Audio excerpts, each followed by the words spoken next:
Fred is chairman and CEO, Simpro Group co-founder, and vice chairman at Kaseya. Simpro is a leading operations management software for the trades. With a deep background in the technology and service sectors, Fred is currently focused on how AI and automation are transforming the commercial trades, specifically in plumbing, electrical industries.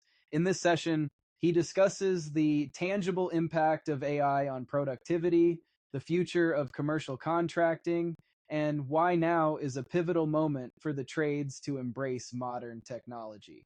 In this podcast, we cover topics ranging across AI's proven value, moving past the hype to real world efficiency gains, transforming the trades, how data centers and complex infrastructure are changing the game for HVAC and electrical contractors, and the future of work, overcoming challenges in AI adoption to empower the next generation of skilled workers.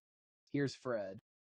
I've been very fortunate and super blessed in my professional life that I have been able to interact with some of the smartest and most cutting edge people at every major technological transformation and shift. And AI is no different. So at Kaseya, if you think about cybersecurity, there is just so much going on endpoints and networks and human behavior. And we were applying various machine learning logic and all kinds of predecessors to modern day AI, which is focused around these LLMs, in using the tremendous amount of data we have to solve some of these cybersecurity problems and the white hat folks. And to the point where I wrote a book on it. And here's what I learned. AI is the most powerful, impactful, and disruptive vehicle humanity has ever seen, and the most transformative. And I'm including other vehicles or innovations like electricity, the printing press, the written word, coinage, fire, the wheel, right? You name it. Understanding of agriculture, like seriously, it has it's not potential anymore. What it is proven to do is improve human productivity, meaning human output, by over 100% per year.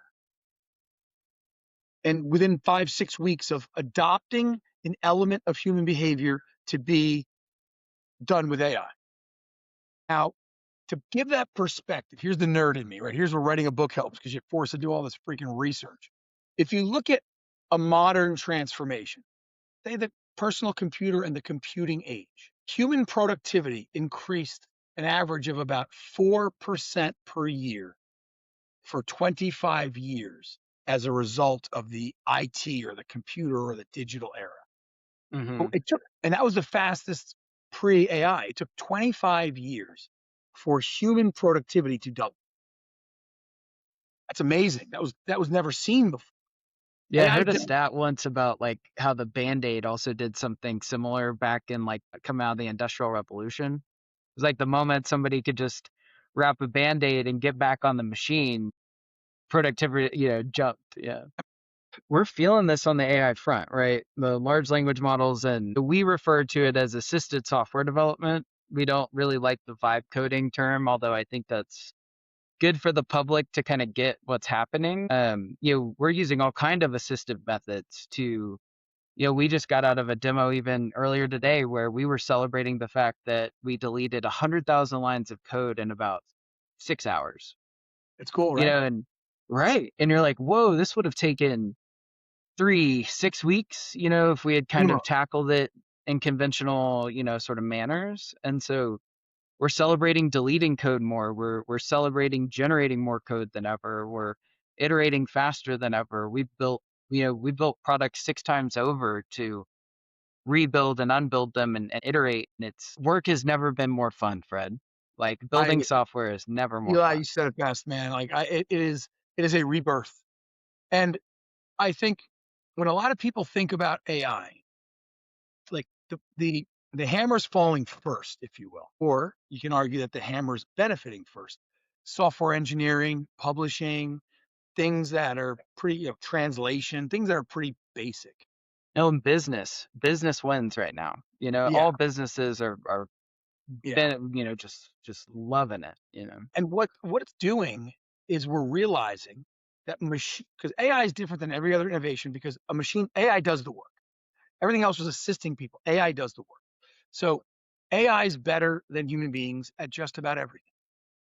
Yeah. It doesn't mean MCAT, bar, right? It's passing all of those exams. yes. I mean, you name it, everything. It's better Song, than 92% of software engineers now, something yeah, like that. I'd argue probably better than all of them, quite frankly. And I am one, and I'm a bleeding. It just kills me to see it. But No, there's a role especially for people. me after Super Bowl Sunday, I'm not writing code. You know what I mean? But my AI will. Yep, That's for sure. exactly right. So with that massive amount of productivity, it happens right away. It's impacting everything, every aspect of humanity, which means every organization that humans have created, which means every company. And here's where I think some interesting social questions come up. One of them is, I would argue that a third to 2/3 of white collar jobs will be permanently gone within 5 years. Permanently. Yeah. The folks that Yeah, I say see AI it. is creating as many jobs that eliminates are naive. So that means the tax base is going to be destroyed. That the top 10% pay 90% of our taxes, or whatever it is, however, local, civil, local, federal, every type of tax, not just income. The amount of consumption of resources, water, electricity, et cetera, that AI requires to feed it through data centers and other sources is huge. So, if we're looking at one of the biggest challenges in our society, it's electricity. If AI is so powerful, if an organization does not fully embrace it, its competitors, whether it's another nation, another company, another individual, if I'm interviewing two software engineers and one's AI first and one's not, they don't get past the first 5 seconds. If I'm looking at what nation is going to survive, if there's a nation that regulates AI and tries to keep it in control versus one who doesn't, within a year or 18 months, you just can't compete. And the amount of electricity increase that just AI usage is increasing, just AI, purely AI, is equivalent to Miami, Broward, and Palm Beach counties. That's like 7-8 million people every Yep. quarter. Yeah. So where's that coming from? So these are real questions to answer. We got to think about everything, because if we as a country, or we as a state, or we as a business, or whatever, if we don't fully embrace this incredibly powerful thing, someone else will. Yeah. I mean, certainly. And I think this is a great kind of connection to your background with Simpro and why I was so interested to get the chance to ask you a few questions here today is beyond the white collar impacts. I mentioned kind of before we started recording that I grew up in a plumbing business, right? My family was doing South Texas water wells and irrigation systems from 13 till I was 20, and even all the way to the recent like winter freeze like Uri that Texas had, where Texas basically froze over. I was down there fixing pipes not too long ago, 6 years ago, 5 years ago, helping out in the community. And I see so much in that space of commercial plumbing, electrical, HVAC, like we talked about data centers. I just wanted to ask you, wrote about and kind of how you got to Simpro and kind of your background. There was a quote related to trades and these types of quote unquote blue collar environments being so disconnected in terms of systems. You got 20 or 35 processes that don't talk to each other, from billing and invoicing and resourcing, filing, organization, governance, safety, so on and so forth, as you involve people out in the field.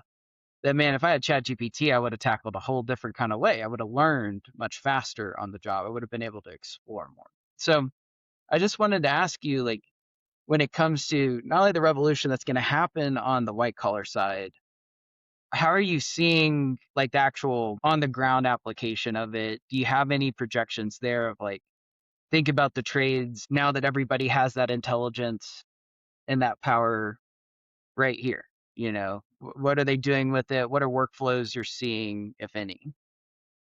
So great question. I'll give a little bit of context so the listeners can kind of understand so kind of where it's coming from. So at Simpro, we serve commercial contractors around the world, the largest provider around the world, So we have a platform that automates the workflows, as you indicated, for commercial trades, whether it's plumbing, facilities management, oil and gas, whatever it may be, as well as some residential, like the more serious residential type companies around the world. So the first thing to state, and this is Eli, it's gonna blow your socks off. When I first saw this, I was like, that's a problem I want to solve.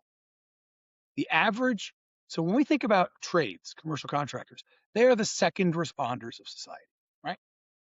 So God forbid something happens. The police, the military, the fire, the healthcare, they're the first ones in, and they're doing their thing, and thank God for them. Like almost immediately after come the electricians, the fire, like the people that get the power on, get the water out, allow life to get back to normal. Without the trades, I wouldn't be able to live in Florida, because you try to live in Florida in the summer without air conditioning, good luck. Or Couldn't live in the hurricane Northeast. post. Yeah. Yeah, So absolutely. now the average trade business, commercial trade particularly, they run it, this is so sad, 6% profit margin. That's it. No way. Wow. That's really almost worse than airlines. Yeah, I mean, it's tough. So that means if and most our customers are all small to mid-sized businesses, companies of 5 to 250 employees. Maybe some have 500, some, but that's the volume of it. So if you're a 50-person commercial electrical company, you're one customer away from having to lay people off. You're losing one customer, lay people off. And the reason why they run at such low profit margins, it's a giant logistical nightmare. You have to get the right worker at the right job at the right time, at the right skill set, with the right materials, with the right instructions. That's not easy to do at scale for 50 people. So what happens, there's like 30 different aspects, 30 workflows that have to happen to make that happen. Because when that doesn't work right, if 15% of the time I have to do 2 truck rolls for one job, I'm losing money on that job now. And So that's if I why. may, yeah, if I may, on the smaller scale, let's just take winter storm Uri. Our phone volume increased. And me being a technical guy, I measured it, right? And I'm helping out my uncle and my grandfather, right? But call volume increased 400%. We literally unplugged the phone during our highest volume ever because we just couldn't think. We had to plan jobs, we had to pull inventory, we had to write routes, and the whole time the phone's just. So let's use that example. That's a great example. So you just said something interesting. You have to plan inventory. It's a route, right routes. You have to do that stuff. Here's what most of those are sophisticated, complicated things. You are not a route optimization expert. You are not an inventory expert. It's not your full-time job. So you're doing these things, and you're going to go out and jump in your truck and go fix businesses or people's home, whatever you're doing. So that is what we do. When I say we, that's what Simpro does for our customers.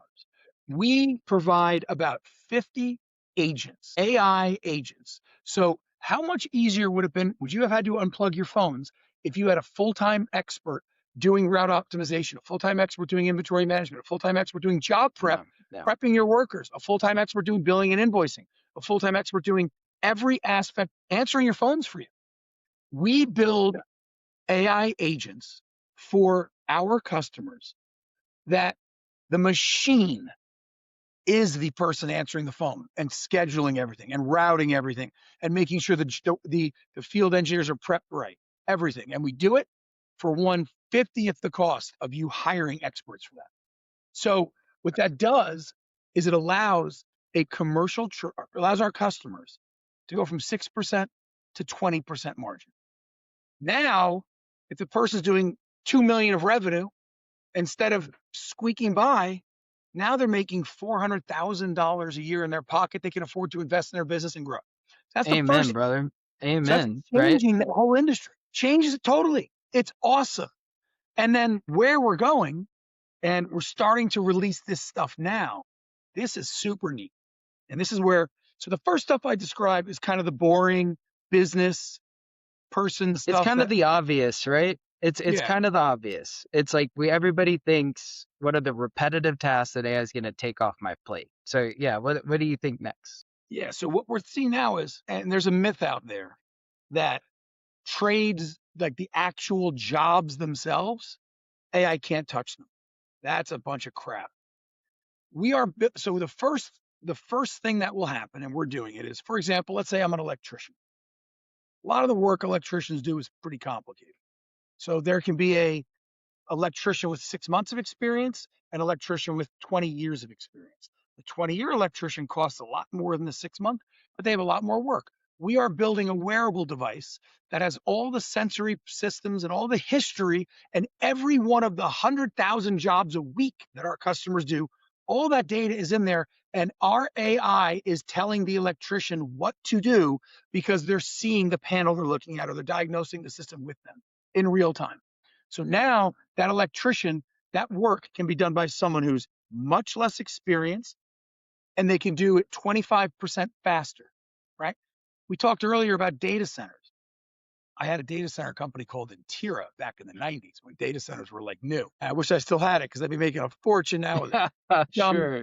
Well, think about a raised floor. You got to do all the cabling. You got to wire the cables. One of the most technologies start with military applications of drones and humanless robots and things. So we are getting ready to help low voltage data center operators, solar operators, remote operators have robots or autonomous tradespeople that can do cabling, that you can send up into a duct, that can go and wire things and remote on it. So we're not replacing all the trade jobs, we're augmenting them with a lot of, these trades companies will now run 40, 50% profit margin. Believe me when I tell you, one half of what tradespeople do by the end of 2027, our customers, will be heavily AI augmented. That means that they can do 4 extra jobs a day. If the time to that's food on the time to do maintenance on solar panels on an office building in the middle of nowhere was 17 minutes, now it's 7. And I mean, that's how this whole industry is going. In the whole world, every industry and every job and everything is going that way because machines can do it better. And the companies and the organizations that embrace AI first, and the countries and the educational institutions, everything, they will be the disruptors. Everyone else will be disrupted. And the last part to this, Eli, let's talk about one of our customers, Joe's Facilities Management Company in Leeds in the UK, or in Miami, Florida. If Joe's is using Simpro or something, Simpro, we're the only one game in town, but if they're fully AI first and they're operating 40% more efficiently, what they can do is they can bid on the same work at 30% less than the competitor and still double the profit margins that their competitor's making. They will win 99 out of 100 times. Yeah. Simple. Absolutely. So that's what it's doing to the trades. And I love it because we're helping these, this is like blue collar America. These tradespeople are doing amazing things. And because it's primarily small to mid-sized businesses, they can't fully automate their businesses. We're letting them do it at a ridiculously low price, and we're changing their economics. So now they don't have to worry about making payroll if their biggest customer leaves. They don't have to worry about, if these customers pay me slow for a month, do I have to dip into my savings to pay my people? Right, or get into factoring and you get into some whole sticky situations when people start to skip invoices. Yeah. I wanted, sorry. I just wanted to ask you maybe to steel man the other side briefly. Is there anywhere in Fred's opinion right now, or just that you're you think are leads for where human craftsmanship or the trades remain? Yeah. You know what I mean? Yeah, so I don't think AI eliminates the trade jobs. Let me be very clear. And just like software engineering, it doesn't eliminate the need for software engineering. There will be 1/4 as many human beings involved in software engineering, but those involved in it are 1/5 as many, or whatever the number is. Instead of writing code, they're building solutions, and they're building it with this monster powerful thing called Claude or whatever you like to use, Cursor. I don't care. Pick your poison. Yeah. Same in the trades. So that example I gave of the little wearable that we're building that the electrician uses. So if I'm Fred's electricians, I might still have 25 electricians. I'm just doing 40% more work. In the old days, I would have to hire 10 more people. Now I don't. And we're going to see that in, I hate to say every, because every is an absolute term. Just Right. about every way Yeah. of work. I'll give you a great example. So I own one of the most innovative, my family office, and my older brother is the CEO and the visionary around it. We own one of the most innovative, modern, proactive, preventative private medical businesses in the world called Prevmed, headquartered here in Miami. It's amazing. We leverage AI to give proactive, preventative, personalized medical care to people. How exciting. Fred, I thought we were coming in just to talk about Simpro. I had no idea how prolific, honestly. Now it's cool. Good for you. When you ask the question, AI is better at reading radiological images than any radiologist in the world. Error Yeah, I've rate. seen that. I've seen these studies, man. Yeah, So it's same thing insane. with if you're looking at like longevity and you're looking at blood, you're looking at cancer prevention. That's who would have Yeah, thought you see 4 years at the my Aura ring. Aura ring, I've got it all syncing We locally to stuff that server. data, combine that data with like 400 different markers, and we're proactive about your life. So, but leaving all that aside, who would have thought 3 years ago, I want a machine looking at my cancer scan. I don't want the best oncologist at Sloan Kettering doing it. Yeah, I mean, and it makes me think too of like was it Daniel Kahneman, his book on behavioral economics, that the statistics show too, like doctors, for example, have a pretty linear fall off in performance throughout the day, right? As they get to 4 p.m. and they're thinking about their margarita, they're a little less accurate. yeah, AI has no fall off. It has no, we can to a certain degree create repeated result, right? yeah, it's It's absurd. truly amazing. And again, I want to emphasize, I'm just one dude from New Jersey. I'm a public school kid from New Jersey, so I'm not some fancy Ivy League educated person. But just looking at patterns, I do not believe humans go away. It's such a productivity boost that there'll be a lot less. So I sit on the board of a university called Florida International University, FIU, biggest university in South Florida. It is, in my opinion, it's the only university that in the U.S. that I hire for my students for my companies out of. It is just, the kids there are phenomenal. The young people that graduate there are phenomenal. I don't mean to call them kids because that's a little insulting. Curriculum's great. New president there, Jeanette Nunez, she's freaking awesome. So one of the things that when we look at like FIU and how all this applies is when we're looking at curriculums to build, what I believe is a more important transformation is no longer is getting a deep specialized education in one thing what I recommend to anyone. If you get a super PhD in something, I don't know what's beyond a PhD. It's super. Clearly, I'm not educated. Right. But if you study electrical engineering for 15 years or physics for 15 years, listen, God bless you. If you love it, do it. But a machine knows more than you and always will. Always will. So what I recommend to people is get a very broad, diverse education. Learn some software engineering, learn math, learn history, learn physics, learn music, learn philosophy. If you learn a base level, you learn how to think, and then you can then apply a machine for the expertise you need in whatever function that you're doing. And that was so different than what I would tell people 5 years ago. Now I feel like a jerk for giving bad advice, but No, it's I mean, amazing. I can relate to this. I completely agree.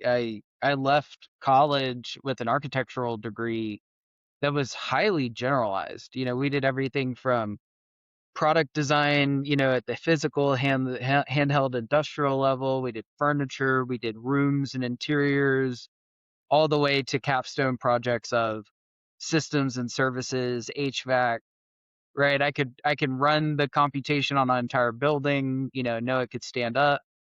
And I left school wanting to do it all, right? And I visited with a professor and I was like, how do I become the best designer possible? I want to do all these things, And he was like, kind of crassly, he was a funny guy, but he was like, you watch movies, you eat good food, you travel the world, you read, like it was like you're just going to be a designer regardless because that's what you love doing.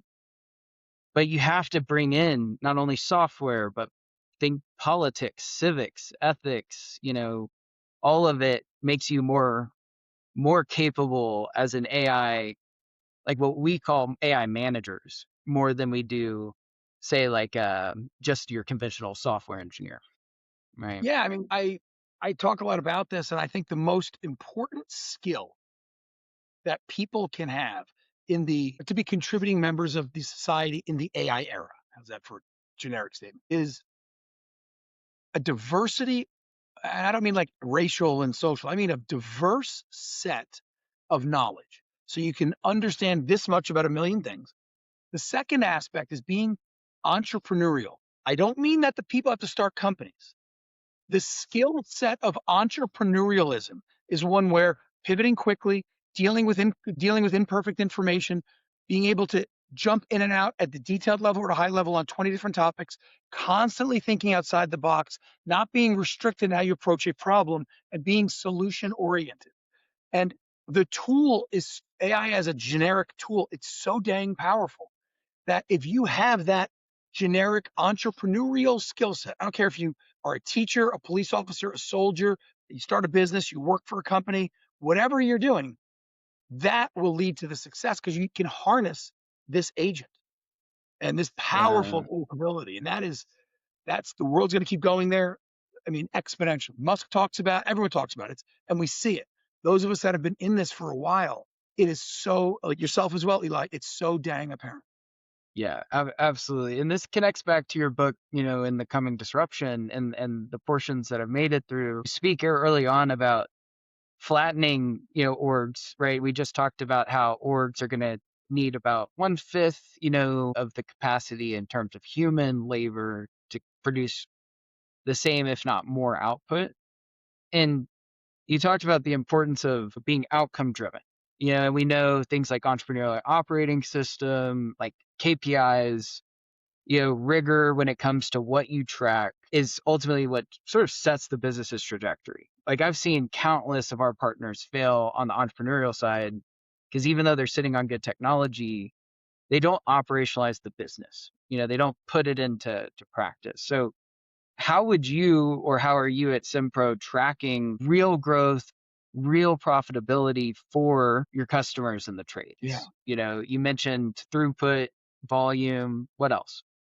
So it's a great question. First off, we actually have the data, so we know growth rates and profitability rates. Eli, I think you phrased this so well, and that is, what are the leading indicators, or if you look at an outcome, let's say an outcome is we want to grow our profitability.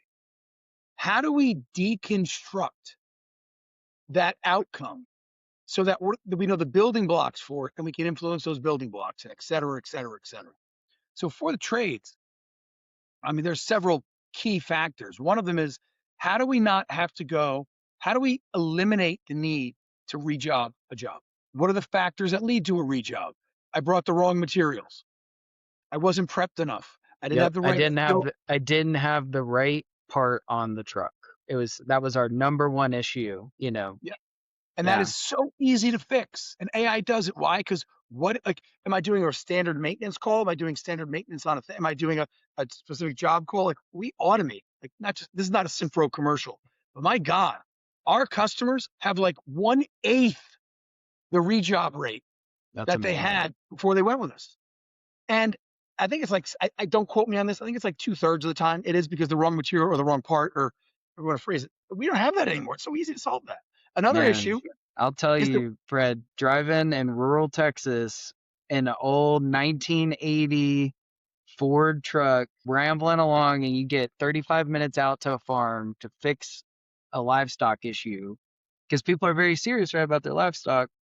It's almost more important than people in certain parts of Texas.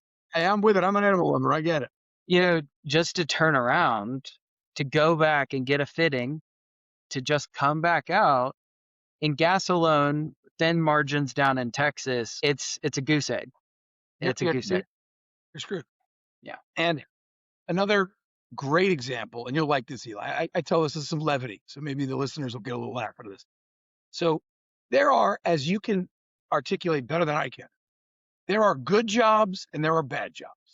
There are desired jobs and not desired jobs. So we talk about the shortage of tradespeople. It's a real thing. And it happens for a lot of reasons. I mean, we talked earlier, prior to coming on, about how the massive data center boom is making, electricians in short supply. Well, the trades in general are in short supply because in the United States, everyone said, go get a university degree and learn how to think. And they dismissed the importance of real work and the trades. And it's insanity. But think about a plumbing company. Let's say I have a plumbing company. Now, here's the reality. If I have 100 jobs a day I need to do, and I can't do it because I don't have enough labor, I lose those customers. Simple. Yeah. Yeah. And we're not talking retail, we're talking commercial customers. So if I can't do my maintenance work, or if I can't make an emergency call for an office building that has a pipe that froze or the water pumps break that send the water to the 50th floor, they're going to find someone else immediately. So I need to make sure that I keep my plumbers employed. Now, plumbing has jobs that are, some jobs are good and some are literally and figuratively shitty, right? So, if I'm giving Melissa Smith, one of my plumbers, all the bad jobs, she's going to leave. A job can be bad because the customer's a jerk. It's really far away. It's weird hours. Maybe you're dealing with, uncomfortable stuff all the time, right? Like it can be bad. How do you make sure? And what Melissa Smith says is a good or bad job might be different than what Fred Voccola does or Eli Wood does. So how do you factor all that into also optimizing the route guidance so we don't drive all over the place and optimizing the right materials in there? AI does that. 2 PhDs in math would have a tough time doing that. No, yeah. Oh, yeah. AI does it like that. Yeah, so now, certainly. Yeah, now the 15, 20, 30 person trade company has 2 PhDs in math on their payroll for $2,000 a year. That's what we do.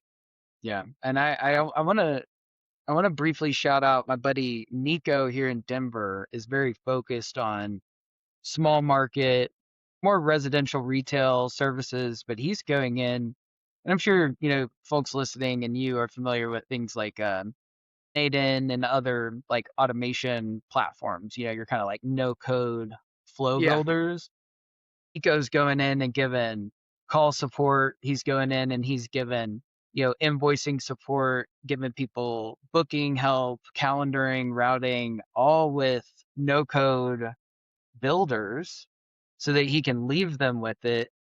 Nico came to me, he was like, we were talking about his business and he was like, yeah, we're making decent money. And I was like, no, triple your price, man. You don't even know what you're giving these people, because he wasn't a plumber, right? Or he didn't actually have the SME.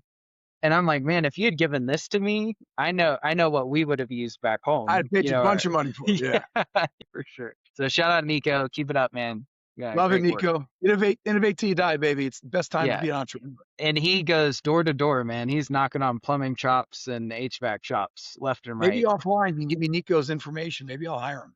Or buy his company. I'd love to. He's he's a go-getter. And it's AI in the entrepreneurial lens is like, that's the stories that, I get goosebumps, man. I'm like that's what excites me is, people being liberated to make money, to drive their own future, people having agency to learn, or change. I'm super inspired every day hearing stories like you're sharing. Yeah, I think, and I'll phrase this in a way that may not be popular, but it's the reality. And I think that our society needs to stop being so damn sensitive and face truths and face realities. What AI is doing is it's replacing work, replacing human effort with machine effort. And whether it's good or bad for society, it's like saying, was electricity good or bad? We can make arguments on both sides. I would argue electricity was probably a substantial net positive for humanity and the world, but some can argue differently. It doesn't matter what I think, it's happened. It was going to happen. The genie's out here, right? You're not bottling anything with the LLM and frontier models back up. It's here. Yeah. So everybody who thinks that the way of thinking should be, how can I get human beings out of the loop? How do I move that journey? How do I make it better? How do I do that? And that is what the smartest people in the world are doing. And that is what I think, if we're having this conversation in 4 years, that is what is going to be taught in every school. And like always, it'll be a little late, but the next generation comes, but that's what's happening. So to position a business or an individual skill set, if that's where it's going, what is required to excel in that world? And that's what I tell my nieces and nephews. That's what I tell everyone I know. Like, it is there. So just think ahead. And it's fascinating. And I think we'll see in a relatively short period of time, for the first time in our species' existence. And again, I don't know if this is good or bad. I don't think it's necessarily good or bad. It's a fact. Water is wet. Deal with it and figure out how to deal with it. We're going to have a surplus of time. Leisure time or non-working time is going to be in an abundance for our species. First time ever. Go back to 150 years ago.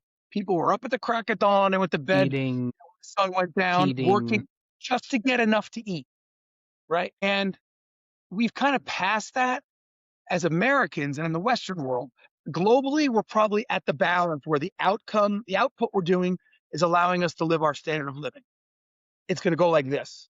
So people will have to, as a species, the amount of time that is spent doing laborious work, mentally or physically laborious work, will be a fraction of what's needed to maintain the lifestyle. That's going to be interesting for what that does for society. And that's going to bring so many questions around compensation, taxation, use of time. I mean, everything's going to be rethought. So can you have one last question for you, and being mindful of your time here? And it relates to what you're sharing with this idea of time and what people are going to do with it. And I can't help but make relationships back to things like the Civilian Conservation Corps. And we think like the New Deal and these, when a lot of people associate these government programs that were focused on staffing our national parks, they were focused on, getting people out into the community with only economy, like only the actual fact that people needed jobs. But when you go back and you read the New Deal, which I'm a nerd, I was curious about the corollaries. Yeah. You find that a lot of the data that they were actually acting on was what they referred to as listlessness and malaise. And They were sitting around. They couldn't do anything. Yeah. And that is my big fear, is like, I think people are going to have opportunity, but they're going to lack clear incentive to go and get engaged or to get involved. And I'm just curious, like, do you see something like our parks, our ASPCAs of the world, our service organizations, I think are going to have a big boon in the next decade, or I hope. Yeah, I wish I was smart enough, and I wish I had enough time to really think about this, because the next phase of my life, I want to, after I'm done, the commercial side, I want to go into the civic side and make our country the greatest, continue to make it the greatest place in the world for as many people. And that's how I think you can help as many people as possible. I think that, an example you just gave, whether you think the New Deal was good or not, it happened, and it brought a lot of people together. I speak to a lot of my buddies. I'm the product of my generation is a product of two wars. And when I talk to a lot of guys I grew up with, and then I talk to like my father's generation, the Vietnam era, and my grandfather's generation, the World War II era. I just dated how old I am. People talk about it's hard to think about war as a positive thing, but some of the greatest experiences they had were when they were in the military, not because of the horrors of it, but because of the community they had, and the feeling of being a part of a team and a community and family and like that. And in modern society, it's not as easy. Modern society, as maybe it's up to a year ago, not as easy to be a part of a community. And like the New Deal, and one of the things that they did, when you look at the studies of it, and you indicated this, it built Hoover Dam and all that kind of crap, but it also brought hundreds of thousands of people, A, together, and B, it gave them purpose. Sitting around thinking in your head all day is a great way to start revolution, the great way that craziness just happens. Look at every major revolution, like the Russian Revolution. What happened then? Why did the Bolsheviks take over? Because people sat around all day and needed something to blame, and and crazy ideas can come about. So I think that's a big, I have a worry about the financial stability when the tax base changes so rapidly. How do you address it? The haves are going to have so much more. The have-nots will be more. Society has to adjust for that. I also worry if like you mentioned, will people volunteer more, do more work? One of the things that we're working on at the SPCA is how do we make it so we need fewer humans so we can help more animals? Like I don't need 50 people to do stuff. If I have 4 agents or, maybe I need 10 people instead of 50, like everything's going there. So how do we solve that problem? And I don't know. I think that we'll see Wow, yeah. a That's such an resurgence. interesting that's such Yeah, an like I think interesting problem. like a resurgence in the creativeness, like the arts. And let me tell you, like I have no musical ability. I've tried to learn the piano 3 different times. I suck. And it's one of the things I hate, the fact that I have no ability there. Same I'm here. I'm creating music in AI. Like I'm not playing it, but I'm creating new music. And so I worry. I wish I had the answers, but I worry that we'll see the potential for social instability, I think, is getting higher, not just because people will be out of a job, but because they won't see it's going to happen so fast. It's happening so fast. Oh, that's helpful. Yeah. No, absolutely. I think it is. I think people are interested in talking about these things, and even if we don't have solutions or, you know, much to offer, like now is definitely the time of ideas, right? Like because our ideas can be manifested that much easier. And so people should be kind of taking that step back to just explore, understand. We talk a lot in our business just about the importance of things like comprehension. You know, it's not all about just generation and making and making and making. And so these are big, meaty things to chew on, but we're only, 2 guys and we have a couple businesses. You have many more than I. And I wish you all the best and the continued growth. Go Miami Heat. It's been a lot of pleasure talking to you today. Thanks for sticking around until the end of the video. Your support means so much to our team at AI DIY and at Black Flag Design. Please like, subscribe, and share on your favorite platforms. Until next time.